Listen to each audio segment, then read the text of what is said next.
Best of the Best Smartphone Award 2023, Best Flagship Smartphone of the Year, Best Upper Mid-Range Smartphone of the Year। इस 2023 में बहुत सारा smartphone launch हुआ है, तो मैं आज आप लोगों को इस 2023 का बेस्ट स्मार्टफोन बताने जा रहा हूँ।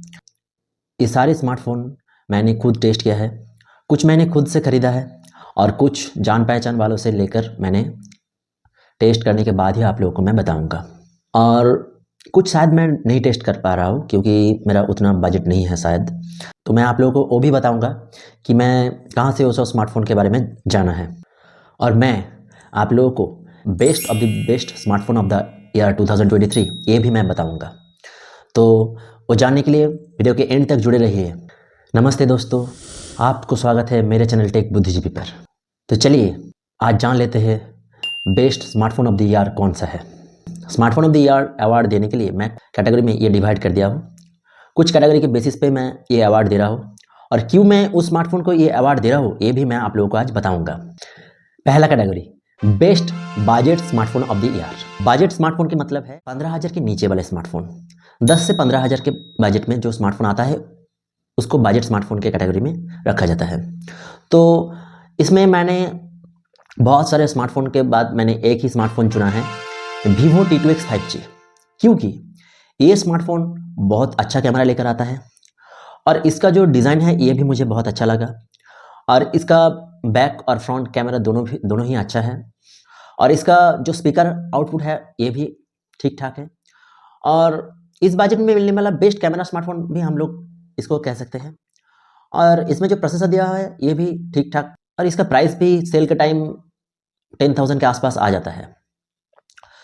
तो इसलिए मैं इस वाले स्मार्टफोन को best budget category smartphone of the year award देना। इसके बाद आते हैं best mid range smartphone of the year. Mid range का मतलब है 20 से 30,000 के अंदर। यहाँ पे कंपटीशन और बढ़ जाता है। 3-4 स्मार्टफोन मेरे सामने आ गया। पहला है पोको F5 जिसका प्रोसेसर है 7 Plus Gen 2। ये स्मार्टफोन बहुत अच्छा है। दूसरा है iQOO Neo 7, इसका जो मीडियाटेक डायमेंसिटी 8200 प्रोसेसर है ये भी बहुत कमाल का है।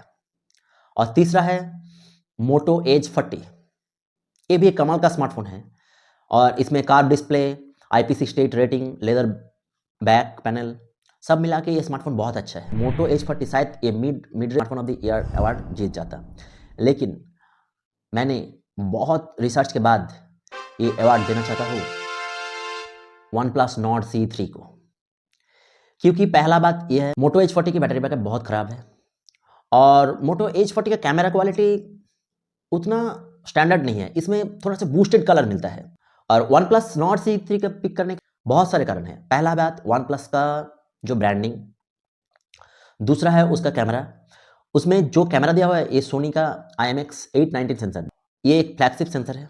ये सोनी का एक बहुत अच्छा सेंसर है जिसमें लो लाइट में भी पिक्चर बहुत अच्छा आता है और इसमें जो प्रोसेसर यूज़ किया गया हुआ है 782G, जो कि एक अच्छा प्रोसेसर माना जाता है स्नैपड्रैगन का, और इसमें गेमिंग भी ठीक ठाक हो जाता है और इसका डुअल स्टीरियो स्पीकर भी बहुत अच्छा है और इसका हैप्टिक मुझे बहुत अच्छा लगा। अब आते हैं तीसरे कैटेगरी पे, best upper mid range smartphone of the year. Upper mid range का मतलब है 30 से 40K के अंदर। यहाँ पे कंपटीशन और ज़्यादा हो जाता है। देखिए यहाँ पे 2-3 स्मार्टफोन मेरे सामने आ जाते हैं।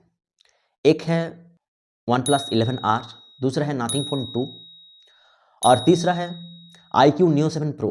Nothing Phone 2 का प्राइस सेल के अंदर ही 40,000 के अंदर आता है, लेकिन ऐसे तो प्राइस हाई रहता है, तो Nothing Phone 2 को हम लोग इसलिए छोड़ सकते हैं। Nothing Phone 2 में जो कैमरा है वो भी उतना खास नहीं है। 50 मेगापिक्सल का अल्ट्रा वाइड होने के बावजूद भी उसका कैमरा उतना अच्छा परफॉर्म नहीं करता, तो Nothing Phone 2 को हम लोग इसमें नहीं रख सकते।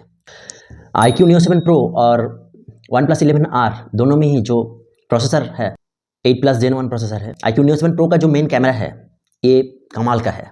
OnePlus 11R में भी सोनी IMX890 का सेंसर है जो कि बहुत अच्छा कैमरा है और iQOO Neo 7 Pro जो जिस प्राइस रेंज में आता है शायद ये अवार्ड जीत लेता, लेकिन इसका एक ही कमी है, उसका वीडियो परफॉर्मेंस। हैप्टिक के मामले में और वीडियोग्राफी, इन दोनों मामले में OnePlus 11R को बीट कर पाना मुश्किल है और OnePlus 11R में कार्व डिस्प्ले भी है और इसका जो बैक पैनल है ये बहुत प्रीमियम फील कराता है। तो इसलिए best upper mid range award goes to OnePlus 11R। अब आते हैं flagship smartphone of the year. Flagship का मतलब होता है बजट का कोई टेंशन नहीं, मुझे सब कुछ बेस्ट चाहिए, कैमरा परफॉर्मेंस, डिस्प्ले, स्पीकर, सब कुछ मुझे बेस्ट चाहिए। तो इस मामले में दो स्मार्टफोन आता है हमारे पास, एक है सैमसंग S23 अल्ट्रा और दूसरा है आईफोन 15 प्रो मैक्स। इन दो स्मार्टफोन में जो कैमरा, जो डिस्प्ले, जो कुछ भी मिलता है वो टॉप नॉच है। देखिए, ऐसे तो वीडियो के मामले में आईफोन को बीट कर पाना नामुमकिन है। आईफोन 15 प्रो मैक्स का जो वीडियो क्वालिटी है ये तो सबसे बेस्ट मैं कह सकता हूँ, उसको कोई स्मार्टफोन बीट नहीं कर पाएगा। लेकिन सैमसंग में जो डिस्प्ले और जो कैमरा है ये भी बहुत अच्छा है। और सैमसंग का जो पोर्ट्रेट है, सैमसंग S23 अल्ट्रा पोर्ट्रेट के मामले में बहुत कमाल का पोर्ट्रेट लेता है। सैमसंग S23 अल्ट्रा में कार्व डिस्प्ले है, सैमसंग का डिस्प्ले बेस्ट होता है और बहुत अच्छा डिस्प्ले भी है। और आईफोन का डिस्प्ले भी बहुत कमाल का है, शायद ये कार्व नहीं है लेकिन बहुत ही कमाल का है। तो इसलिए इन दोनों स्मार्टफोन के मामले में एक को चूज कर पाना बहुत मुश्किल है। तो best flagship smartphone of the year award goes to Samsung S23 ultra और आईफोन 15 प्रो मैक्स, क्योंकि इन दोनों में डिस्क्रिमिनेट कर पाना मेरे बस का नहीं है। और ये दोनों स्मार्टफोन अभी तक मैंने खुद से यूज़ भी नहीं किया। तो best flagship smartphone of the year award में इस दोनों स्मार्टफोन को ही देना। अब आते हैं good looking phone of the year. देखिए, देखने में बहुत अच्छा स्मार्टफोन आता है। आपको जानकर ये हैरानी होगी कि जब कोई स्मार्टफोन परचेस करने जाते हैं तो डिस्प्ले से लोग लुक्स को ज़्यादा प्रेफर करते हैं। तो इसलिए best good looking smartphone of the year, तो इसमें देखिए ऐसे तो बहुत प्राइस रेंज है, तो मैं 3 प्राइस रेंज में स्मार्टफोन बताने वाला हूँ। एक है मिड रेंज, अपर मिड रेंज और तीसरा है फ्लैगशिप। तो यहाँ पे 3 स्मार्टफोन मैं पिक कर रहा हूँ। बेस्ट मिड रेंज स्मार्टफोन है Realme 11 Pro Plus, जिसका वीगन लेदर बैक और इसका जो कैमरा मॉड्यूल और इसका जो ये स्ट्राइप, ये सब कुछ मिला के ये बहुत एक गुड लुकिंग स्मार्टफोन है। और इसका कार्व डिस्प्ले भी इसको प्रीमियम बनाता है। अगर आप ये स्मार्टफोन हाथ में होल्ड करते हैं तो शायद किसी को ना पता हो आप एक 25-30 हज़ार के स्मार्टफोन हाथ में लिए हुए हैं। दूसरा है नथिंग फोन 2, इस साल लॉन्च हुआ। तो नथिंग फोन 2 का जो बैक पैनल है ये बहुत कमाल का है। इसका ग्लिफ इंटरफेस भी इस स्मार्टफोन को एक अलग पहचान देता है। और तीसरा गुड लुकिंग स्मार्टफोन है गूगल पिक्सल 8 एंड 8 प्रो। ये दोनों स्मार्टफोन सेम दिखने में सेम है, सिर्फ एक कैमरा मॉड्यूल का फर्क है। तो आप बहुत सारे भीड़ में भी ये गूगल पिक्सल 8 प्रो को पहचान सकते हैं। जो कलर वेरिएंट में ये स्मार्टफोन आता है बहुत कमाल का है और इसका कैमरा मॉड्यूल भी बहुत अच्छा है। तो इसलिए मैं best good looking smartphone award ये 3 स्मार्टफोन को मैं देना चाहता हूँ। एक और कैटेगरी की तरफ, best value for money smartphone. और देखिए, वैल्यू फॉर मनी का मतलब आप लोगों को दिमाग में आएगा 20,000 या 30,000 के बजट में, नहीं। वैल्यू फॉर मनी का मतलब है जो स्मार्टफोन जिस प्राइस पॉइंट में आ रहा है उस प्राइस पॉइंट को जस्टिफाई कर रहा है कि नहीं। तो मैं इसमें एक ही स्मार्टफोन मैं पिक कर रहा हूँ, नया launch iQOO 12। Best value for money smartphone award goes to iQOO 12। पहला बात, iQOO 12 का जो प्रोसेसर है वो 2024 का फ्लैगशिप प्रोसेसर होगा, स्नैपड्रैगन 8 Gen 3, जो कि दिसंबर के एंड में iQOO 12 लॉन्च हुआ।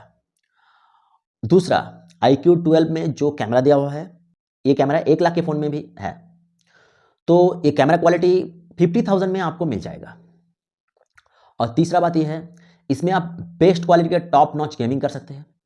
शायद मैं इस 2023 में लॉन्च हुआ बेस्ट प्रोसेसर वाला स्मार्टफोन भी मैं कह सकता हूँ।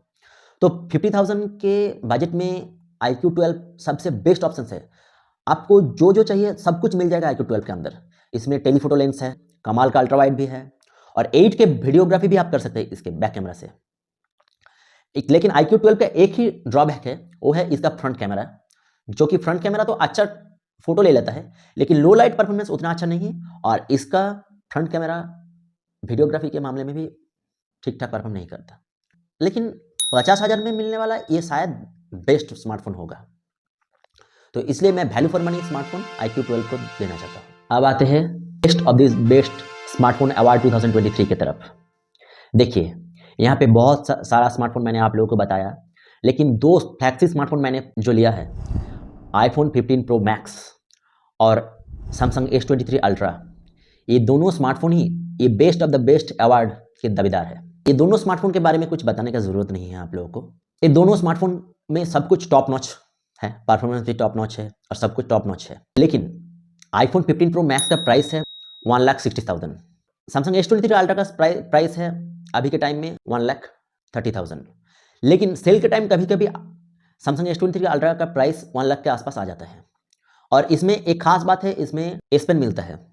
और देखिए ड्यूरेबिलिटी के मामले में भी ये स्मार्टफोन टॉप नॉच है। और पीछे और सामने दोनों में ही कॉर्निंग गोरिल्ला ग्लास विक्टर्स का प्रोटेक्शन है, जो कि एक टॉप नॉच स्मार्टफोन बना देता है इसको। और इसका कैमरा भी बहुत अच्छा है। शायद आईफोन 15 प्रो मैक्स से थोड़ा सा वीडियोग्राफी के मामले में थोड़ा सा पीछे है। लेकिन देखिए आईफोन 15 प्रो मैक्स लॉन्च हुआ अक्टूबर में 2023 के एंड में, लेकिन सैमसंग S23 अल्ट्रा 2023 के पहले पहले लॉन्च हो गया था। तो उतने दिन आईफोन 15 प्रो मैक्स आने से पहले ये स्मार्टफोन ही बेस्ट स्मार्टफोन था सब कुछ के मामले में। मैं ये best of the best smartphone award मैं देना चाहता हूँ सैमसंग S23 अल्ट्रा को। तो आज के लिए इतना ही। चलिए मिलते हैं अगले वीडियो पर। आप सभी को मेरी क्रिसमस और हैप्पी न्यू ईयर।